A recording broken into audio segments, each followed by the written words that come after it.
Welcome back to the Bitcoin Treasuries podcast. I'm Tim Kotzman here with Gary Cardone. Gary, thanks for joining us. And you've obviously had a successful career in not just one industry, but energy, payments, and beyond in entrepreneurship. Like, what led you to Bitcoin? Just the unraveling of the 20th century. I mean, really, that is the answer because the my first job was in 1981, 82, and the government was basically had thrown a hand grenade throughout the entire energy sector and said, "Hey, it's a jump ball. Everyone's made a tremendous amount of money. You monopolies. We want to open the market."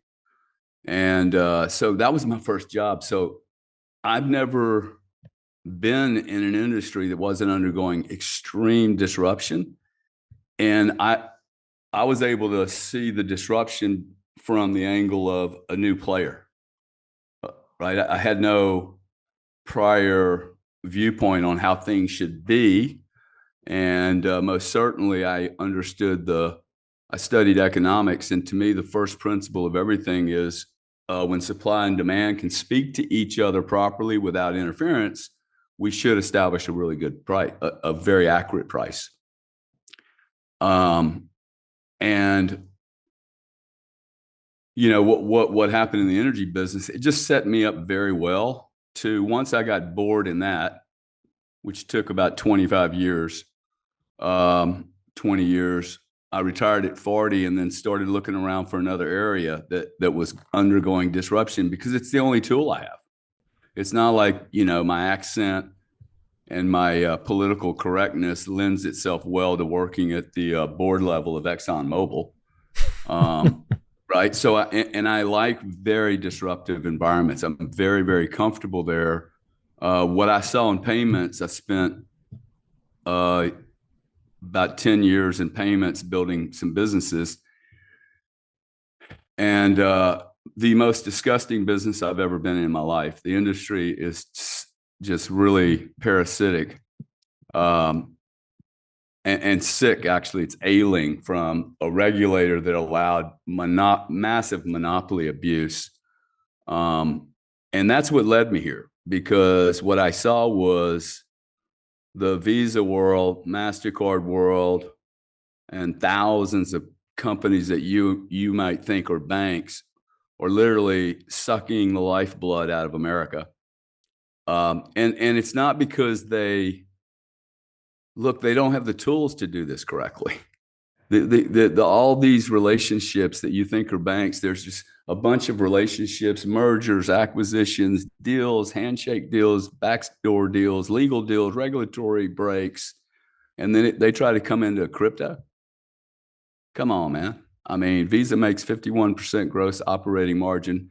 MasterCard makes 46 gross operating margin. 50-year-old companies. Never in history of 50-year-old companies that are not technology firms ever made those kind of margins. So I say this whole digital world, like, it's very, very difficult for all these guys to move. And I know their behavior. I mean, I've been around these. Look, these are the same kind of people, whether they're energy or payments. They all studied at the same schools. They listen to the same consultants, and they have a playbook. And the playbook is pay the regulators as much money as possible and control an environment. The moat is the regulatory buyout. And that's not going to happen in crypto. That's not going to happen in Bitcoin. So that I find fascinating. And finally, I have a supply and demand metric that doesn't move around on a regular basis. As soon as the wind blows, that candle goes out. Like, we have a North Star, okay? Like, I think the North Star, Bitcoin, has been there, but it's been very dim. Okay, it's been dim, and no one's really been amplifying this North Star. This North Star has not moved. And what's so fascinating is, to me, and I'm just spitballing here, so interrupt me when you want, but to me, what is the North Star that you and I think about in finance terms? right? The North Star is something that does not move. It is very predictable, very stable. It's the guiding light by which all things are measured. I would say that was gold. And gold has been rehypothecated at least 300 times, at least. So when I buy a physical ounce of gold, there's at least 300 ounces of gold that have been sold in paper. That's beginning to happen some in Bitcoin. But if gold has been doing this hey, I'm a North Star, not really. I might be a girl, I might be a boy, or I might be a little of both. That's what gold became. Mm-hmm. But now, and that's cool. When you only have a dim light and it's a North Star and it's flickering on and off, it's the best one. That's what you look at. But Bitcoin showed up. ETFs, $100,000, amplification, massive lumens, and you have massive players putting these new, shall we say, North Stars into their business, and all of their businesses are now going to be measured against this bright light. Now that's exciting because these bright light events don't happen very often. I've been in part of 4 of them. I cannot even believe that I've enjoyed. This is the mother of all of them. The mother of, like, this is the greatest transfer of power in 1,000 years. And I say power, not just money, but real power. So we saw today, Gary, that Abu Dhabi's been buying the Bitcoin ETF. Got rocket emojis all over social media. What kind of period of time do you feel like we're in, and like how does that play into MSTR and all these other Bitcoin equities and all of this like swirl of activity between ETF issuers and everybody else that's kind of coming to market, banks being able to custody? The last couple of years, Saylor's been saying there's 3 things that need to happen. Well, those 3 things happen, right? Banks having custody, regulatory clarity with the ETFs, and whatever the third one was. Oh, FASB, right? Just a small detail. Yeah. Well, I mean, which one do you want to take? Because it's, the ETF, we rarely even talk about anymore, and the flows are stupid. I mean, the flows are just enormous. But, that goal has come and gone, and the Bitcoin world is like constantly wanting more. I feel like they're a multi-level marketing group, just like it's never enough. I'm like, dude, like, how many great things would you like to get in 1 year? Mm-hmm. Seriously. If you, like, I know almost everyone now that's an OG, and not a human being predicted any of this. Not the oldest Bitcoin guy on planet Earth predicted this would be happening in 2025. And this took a collective effort, whether anyone knew that it was collective or not, but it was a common effort in the general same direction from both TradFi, innovators, and the Bitcoin, early pioneers. And I commend everyone. This has to happen with the lobbyists, the lawyers, the accountants, and regulators, and the community has to. This is the right way for things to happen. Then you're going to see massive investments here, and that's what's happening. So quite frankly, I think everyone listening to this that's been around crypto a long time and even considers thinking about stockpiles and reserves, you're going to be really disappointed. And it doesn't need that thesis to be an awesome product. We just keep raising which is cool. That means we're going to really go places. But sometimes, you put the pie in the refrigerator, you put the pie in the oven, you got to wait a couple hours before you eat it. Sure. You don't have to smash it all in the microwave. This is a 10 or 15, 20, you could build businesses here for 20 years, man, in this industry. This is going to literally be $100 trillion industry in probably 10 years. And that's not just in token values. Like there's going to be whole companies built under this thing, right? Banks are going to thrive under, and you'll have people that die. So the longer legacy takes to only put one of their feet into this pool, the longer everyone has to front run.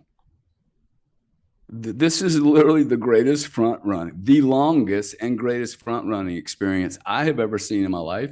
And I think we still have 2 years of front running to. Hey guys, this episode is brought to you by OnRamp. Bitcoin custody is evolving. Both self-custody and single third-party custody come with significant risks and trade-offs. OnRamp is pioneering a new standard, multi-institution custody, which eliminates single points of failure, adding fault tolerance and redundancy to your setup. OnRamp secures your Bitcoin in a segregated, cold storage, multi-sig vault, guarded by 3 independent, institutional-grade custodians, none of which have unilateral control. Multi-institution custody removes the technical, mental, and physical burdens of private key management, providing unparalleled peace of mind for you and your loved ones. To learn more, schedule a consultation with the OnRamp team. Go to www.onrampbitcoin.com. So I guess with that as a frame, what advice would you give to entrepreneurs that are looking to build in the Bitcoin space? Because like this podcast didn't exist 6 months ago. There's a lot of great podcasters out there. I just was on talking with L.A. Dozier. It looks like in addition to media, Bitcoin strategy officers like Dylan LeClaire, generative artists like L.A. Dozier, like he was making the case that there's an opportunity because to be a Bitcoin treasury company, part of it from a marketing standpoint might kind of being having that meme and that art aspect to it. So like what opportunities do you think are like super obvious? And what advice would you give to people that are like, this is all great, but how do I make money while also doing what we're all doing, which is, furthering the adoption of the technology? Well, it may depend on where you are in the food chain. Like if you like building businesses, which is what I do. I mean, I don't really like it. It's just what I do.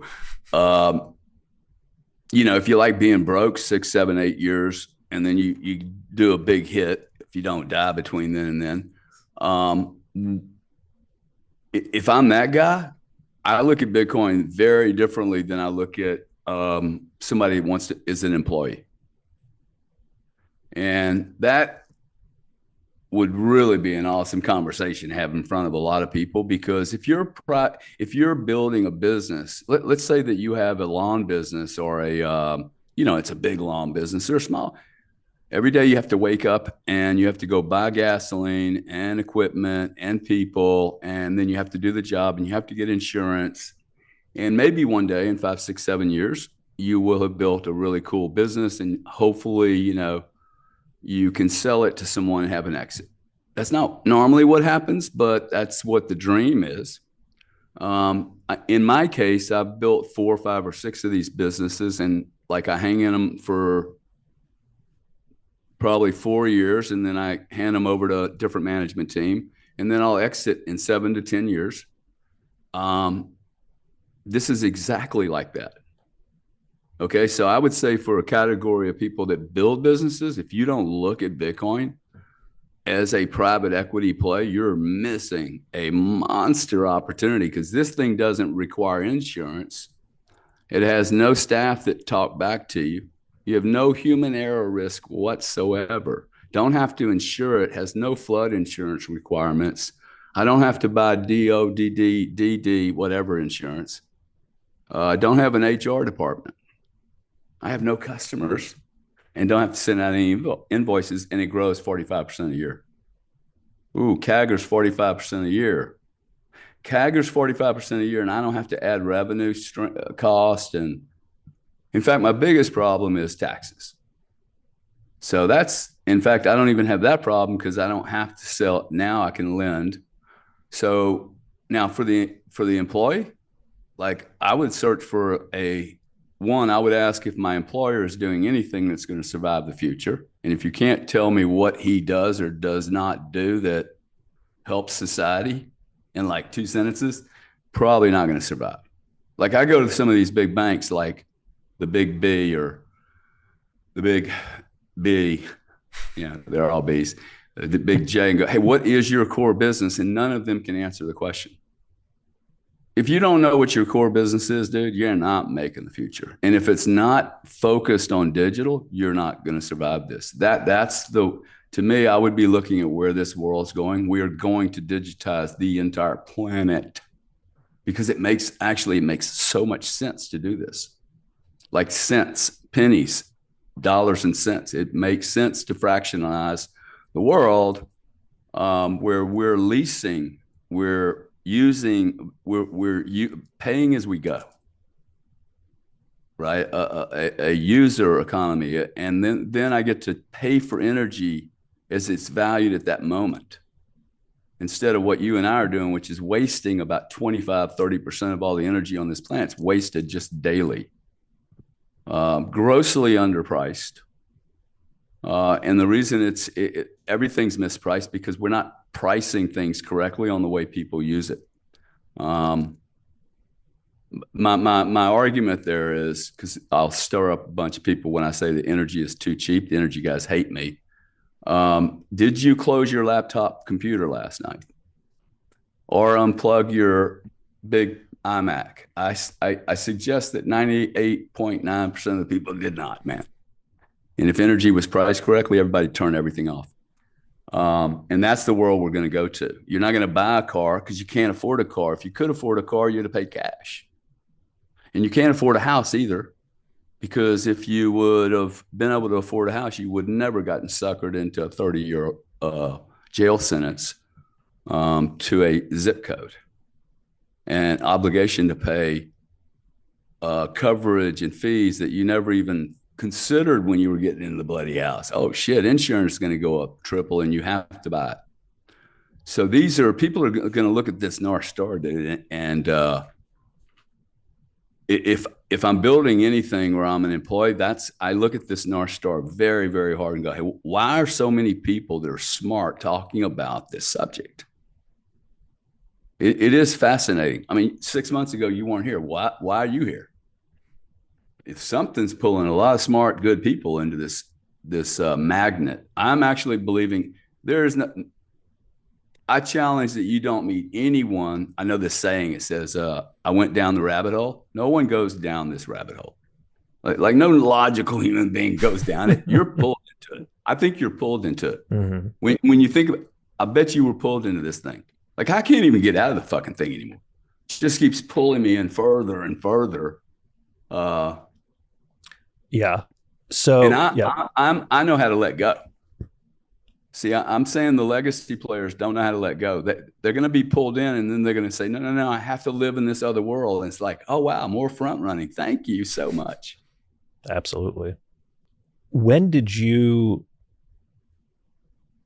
start being more public, and what was that decision process like? Because 5, 6, 7 years ago, whenever Grant had his first live event in Miami, I was in the stadium, but I didn't know Gary existed until several years later.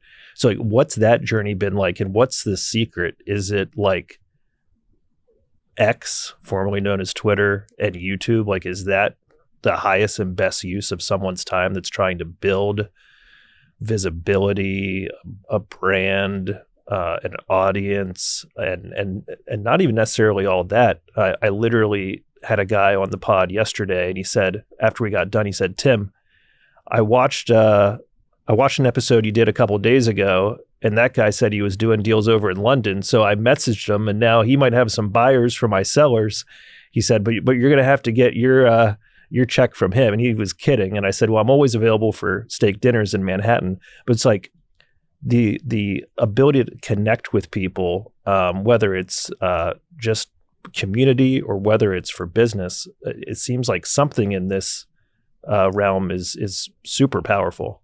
Yeah, listen, something. I mean, when I say it's disruption, that's what brought me here also, because so I actually made a joke. I'm like, hey, I'm coming out of the closet because I have literally been in a closet. Look, the businesses I've been building were like, my clients are Visa, MasterCard, every bank you could imagine, all the energy companies, ExxonMobil, Shell, Conoco, regulators that play in those fields. And, they don't like loudmouths like me. Also just got out of a business with this is a good reason not to do business with a family, with an ex-wife now. And, you can do so much. It's at some point after COVID, or like right before COVID, society became so alarming to me that I didn't really care who I offended because I had a business. And my wife, this was her business. She really loved the dispute business, and it's cool. But it became, hey, Gary, you're starting to say things that people are saying, hey, I don't want to do business with them. And I'm like, well, tell them to go fuck themselves, dude. Like I wanted to stop doing some business in China. I'm like, and then we realized, oh, wow, one person just doesn't even think like that. There comes a point with me, I'm like, I'm just not doing business. I'm not going to support the system.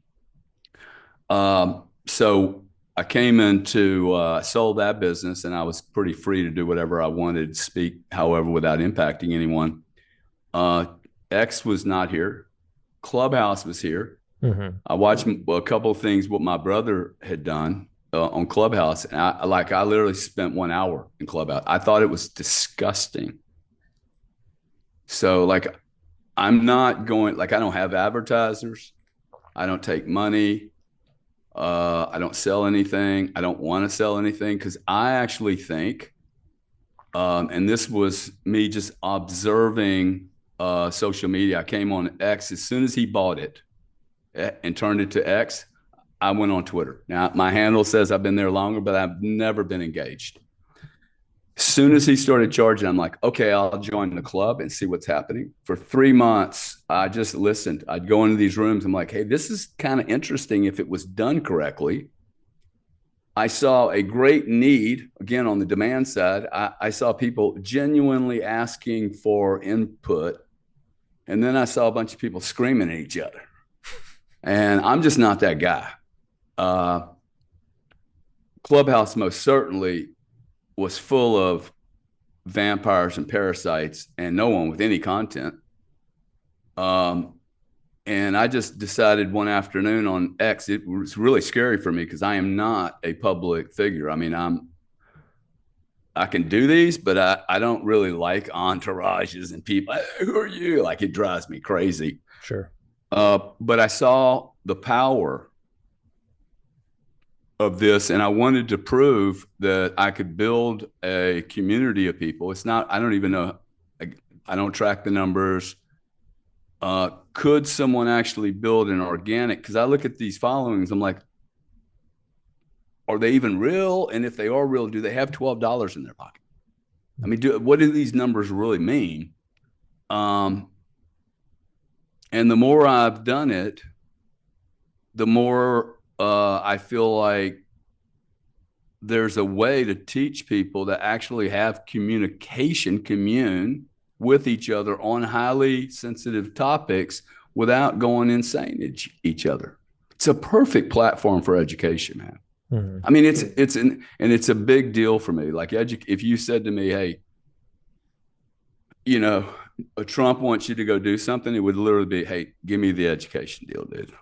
Like, just give me a new education platform and I'll build. And that's the way education needs to get built. It needs to get built outside the current system. But I see this as a monster tool. And in fact, I actually feel irresponsible if I'm not sticking my head in it some, because I think we're going to find there is a very, very low volume of great, honest content.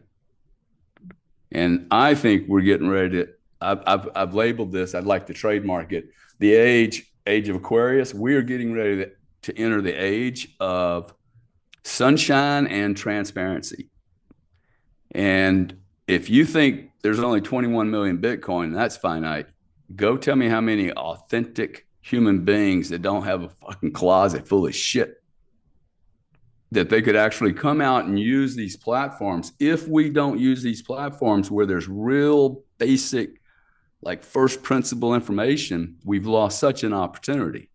Mm-hmm. And then when it becomes about money, then everybody starts doing the race baiting and the engagement farming. Like, and the engagement farming is not healthy, man. It's so unhealthy for people. So anyway, that's what brought me in here. It's actually pulled me in with Bitcoin, dude. Now this Bitcoin thing is a big deal. I have been in a lot of serious industries and seen like $1 billion deals. I did a $700 million energy deal over a lunch table. For me to be like shocked and going, wow, man, I'm talking about philosophy, theology, energy, finance, education, and communication, and all around Bitcoin, like all around this thing. Very powerful. Very, very powerful. I've never been involved, even in religions, I have not been involved in a topic that brings so many diverse characters. You and I would never have met, right? Absolutely. So it to me, and I'm very observant. I'm a very observant human being. And when I see this type of thing, in fact, what most people ask me is, hey, when did you go crazy and like go deep into buying? Like I'm heavily consolidated here. And that point was when I realized the marketing was the worst marketing in the history of mankind. Yeah. And it was at $600 billion. I'm like, how the hell did this industry get to $600 billion, dude? These guys are crazy. They have no centralized marketing whatsoever. And I'm like, oh my God, they got here all by themselves. Dude, like now we have professional marketing. Yeah. It's unlimited balance sheets for this advertising, man. Like, notice you didn't see any ads about Bitcoin in the Super Bowl. Zero. Bullish, dude. Yeah. That is so bullish. The Bitcoin for Corporations Conference is coming to Orlando May 6th and 7th. Receive 20% off admission by going to microstrategy.com, selecting Bitcoin for Corporations, and using discount code KOTZ at checkout, and I'll see you there. Hey guys, today's episode is brought to you by Stampseed. If you're in cold storage, you know how important it is to protect your seed phrase. That's why I recommend you head over to stampseed.com and check it out for yourself. This seed phrase storage device is one solid piece of titanium. There are no loose pieces, and you can hammer your seed phrase in letter by letter. When you go to stampseed.com, use promo code TIM15 for a 15% discount across the website. That's TIM15. I would love to get your reaction to this. So one of the guys, energy, oil and gas, minerals specifically is my background. I'm basically a landman. Yeah. And I went to dinner 5-6 months ago with a guy. I didn't realize until about a week ago, he said, Tim, I've been orange pilling, these guys, these mineral guys, these bankers. And I said, oh, yeah, I didn't realize maybe I had such an effect on him. I was so passionate at this dinner, I couldn't shut up about MicroStrategy and Bitcoin. And he said, this is how he orange pills oil and gas guys. He says, guys, the oil and gas complex is $4 to $5 trillion, and Bitcoin is half of that already. You've been running around your entire career, drilling wells, drilling dry holes, putting deals together, raising money, sending out checks, and Bitcoin's already half of all the oil and gas activity in the entire planet. I was like, and at first I thought his point was, he was telling them this is how small Bitcoin is and there's so much opportunity, and there is, right? But what he was saying, and it took me a few minutes, I was like, oh, they're shocked that it's that big. So I don't know.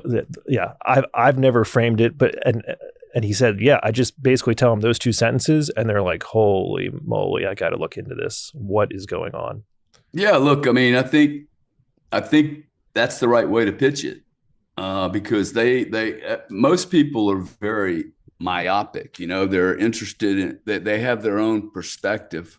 I mean, look, the Mag 7's 16 trillion.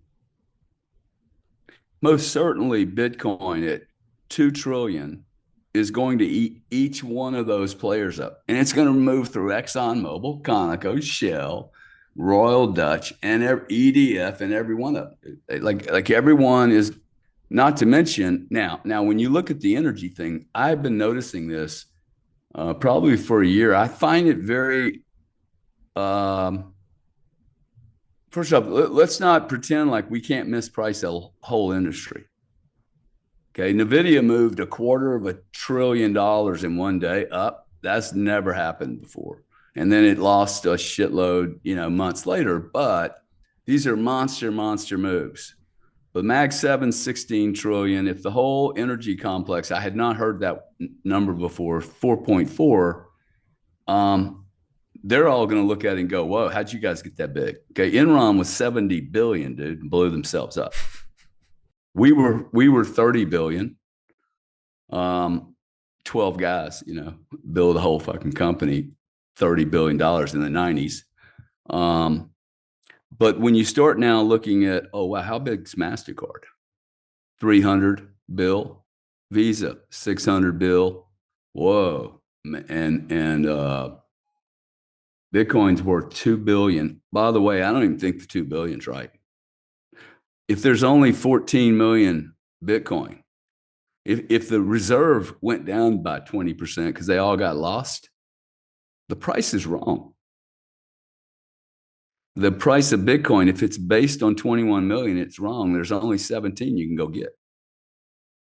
So I don't even think anybody's woken up to that. People are like, oh, it should be a lower number. I'm like, no, it should be a higher number.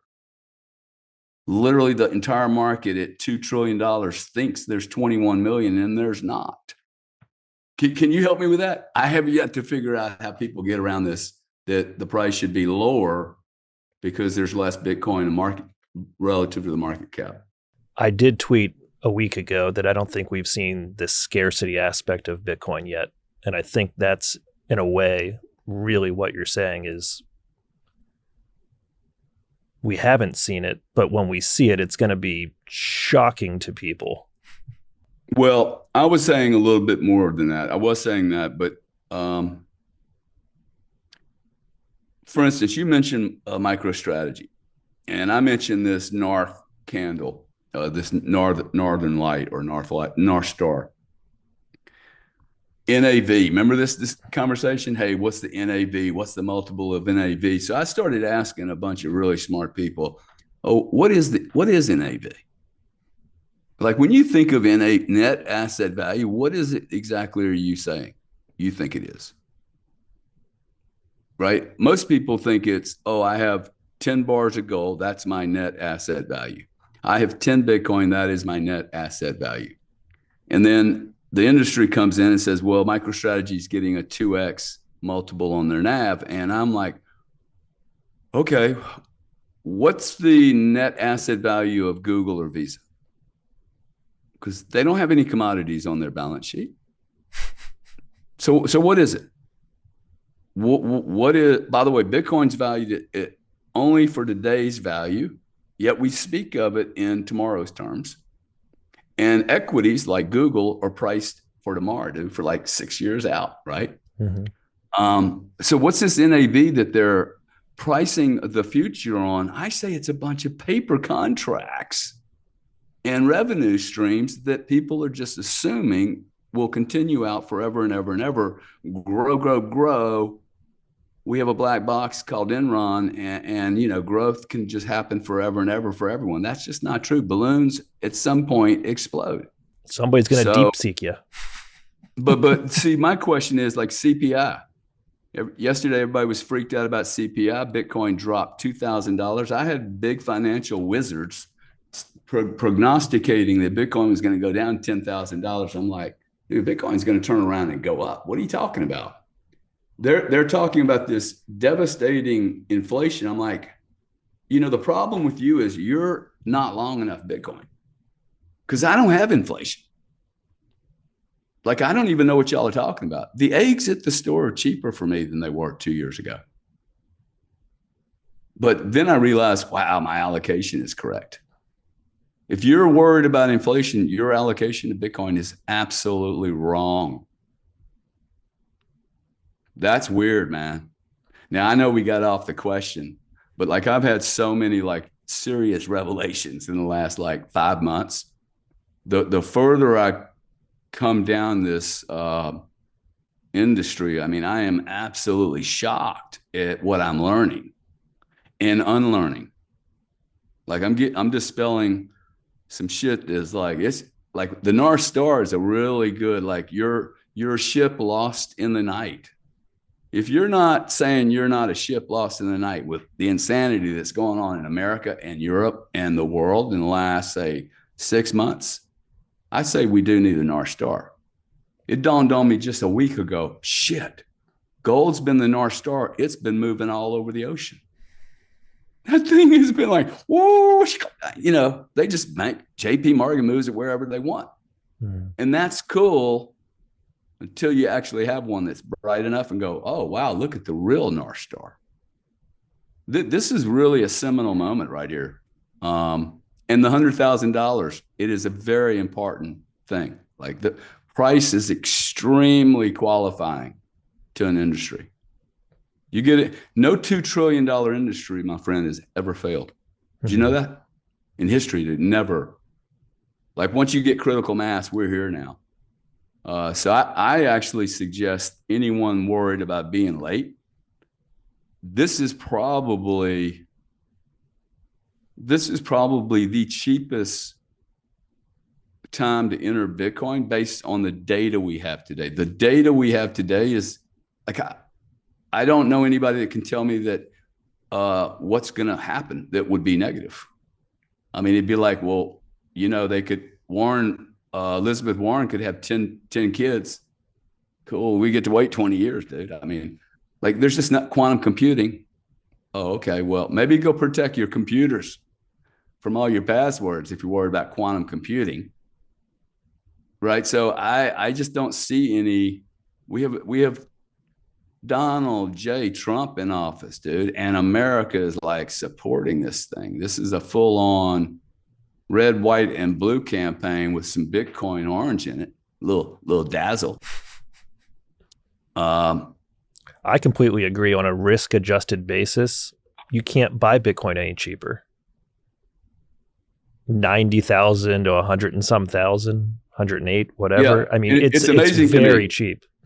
And people go, oh yeah, but it's like, look, you didn't have the guts to do what I did. I'm a crazy man. Like, I was built for this.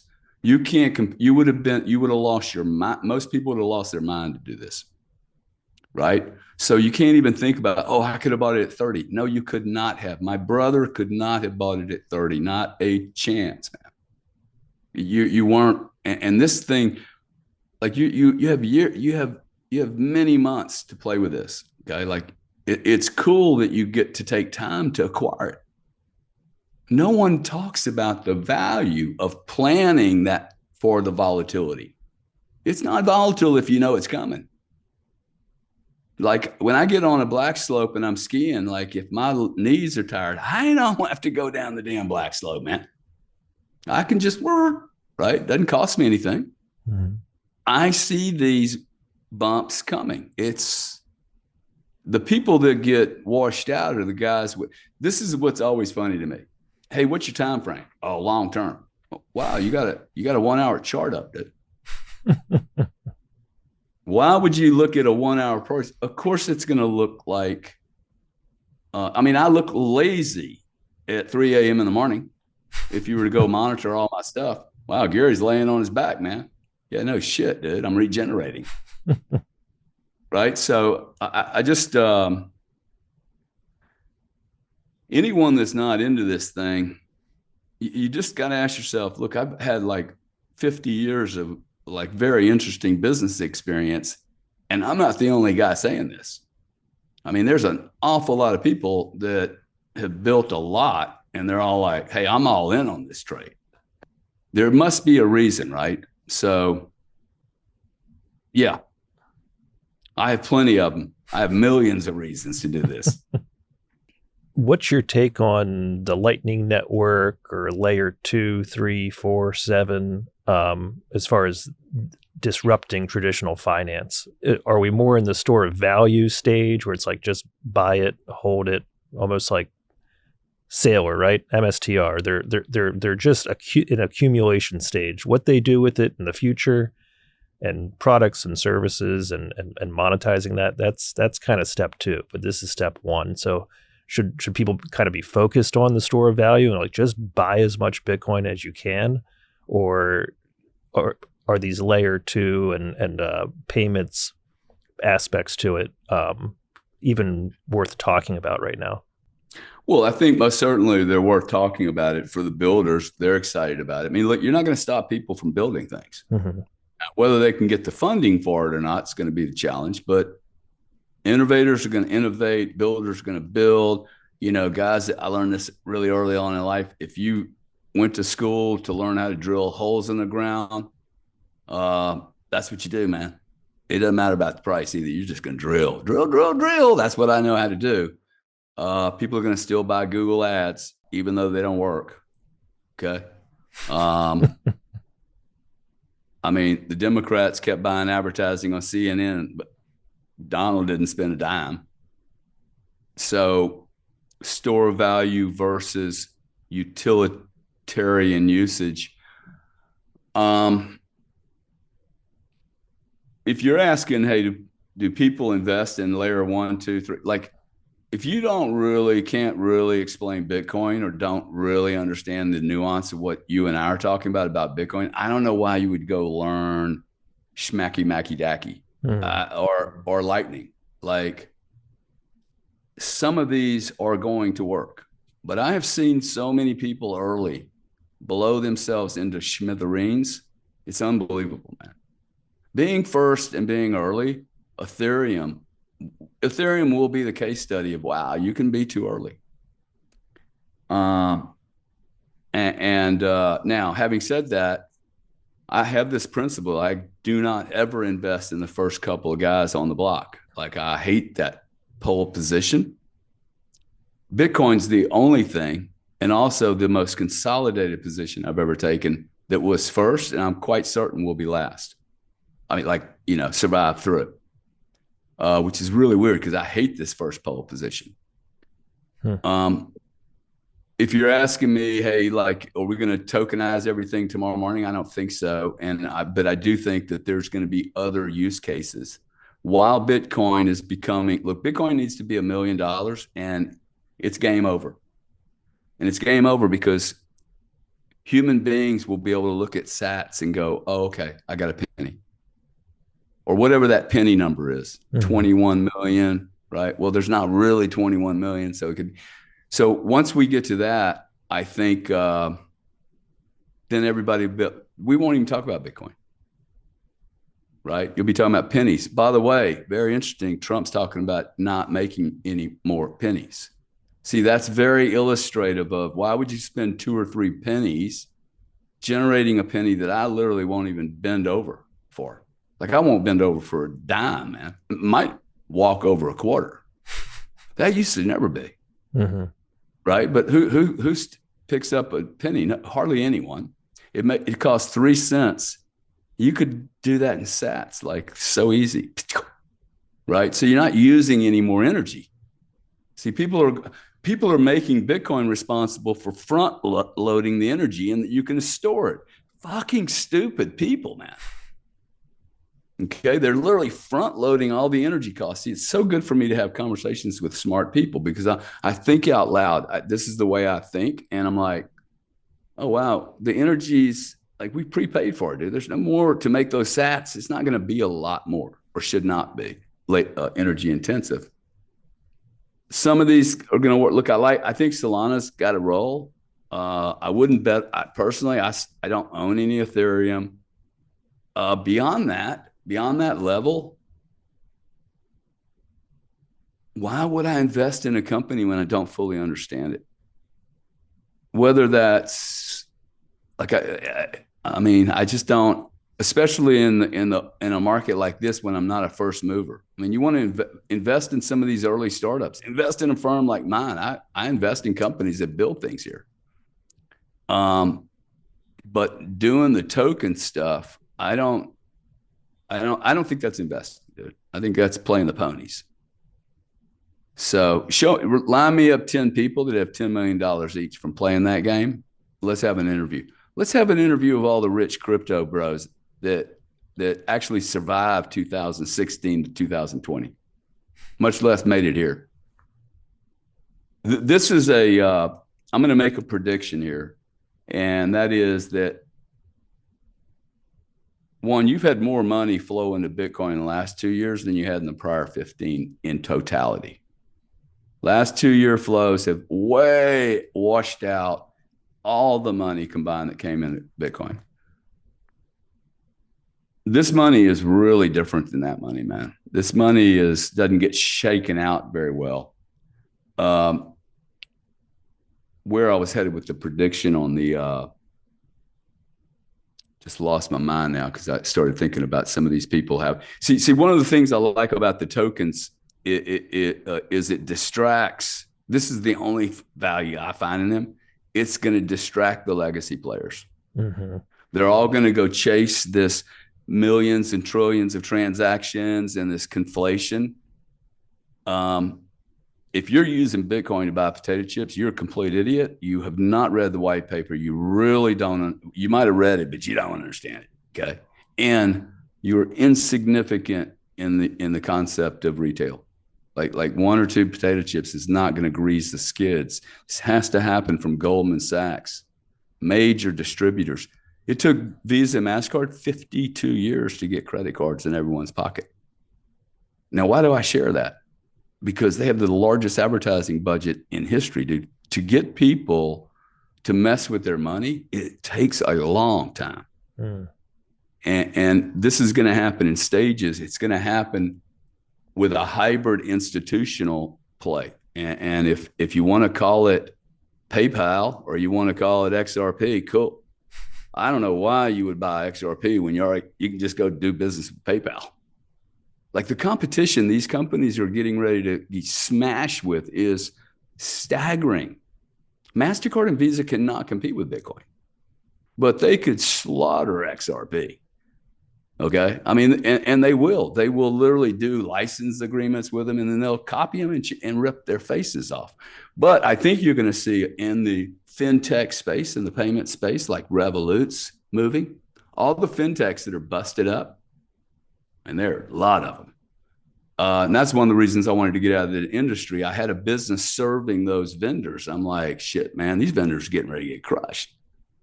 I don't want to be servicing a whole community that starts looking at everything as a cost. So, look, Trump's we're gonna tokenize things. So I'm not saying that's not going to be a market. Most certainly is going to be. I own a company called Node 40 that tracks all this stuff financially, and I'm really glad that there's going to be a big token market for that reason, because somebody's got to track them. I think they did 30,000 in November. 30,000 new tokens, all of which has to be tracked.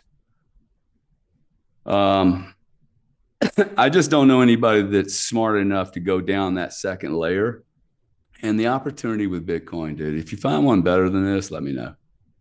Because it's like me playing around in tokens is like me finding a 30-year-old, 6-foot, skinny, beautiful redhead, which happens to be my thing, that's not going to decay. She's not going to get old.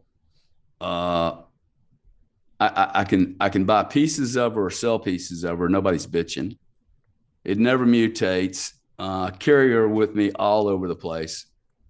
I don't know, man. I've never seen an investment like this, ever. Because the truth is, I've never seen finite as a human being. you're the only finite thing that I really see and experience in my lifetime. Everything else I can accelerate through buying it. In fact, I can actually accelerate some human beings if I'm willing to pay them enough. And then they've mutated, right? They've become mutable. They've changed. And I'll just end with this, which really gets to that. I think this particular commodity, if that's what you want to call it, is grossly undervalued, because if what I just said is true and I don't really know how to value another human being, which is the only finite thing we really, really have. In fact, I'll go out of my way to find differences in that human being. And we have history of like destroying these unique individuals. I don't think human beings have the ability to quantify properly value. They can quantify a lot of numbers around, but is NVIDIA really worth $3 trillion? I mean, what is that? I'm comparing a bunch of future contracts with an immutable algorithmic code secure to me, and I get to choose how I use it. So, hell, who cares about, trading pennies around or being retail? That is not necessary. Gold is not used for retail. I mean, airplanes aren't used for currency either, right? But people use them a lot. I mean, it's a different tool. Yeah. Well, I hope we can do this again sometime because, the time went quick. I really appreciate your time, Gary Cardone. Thank you very much.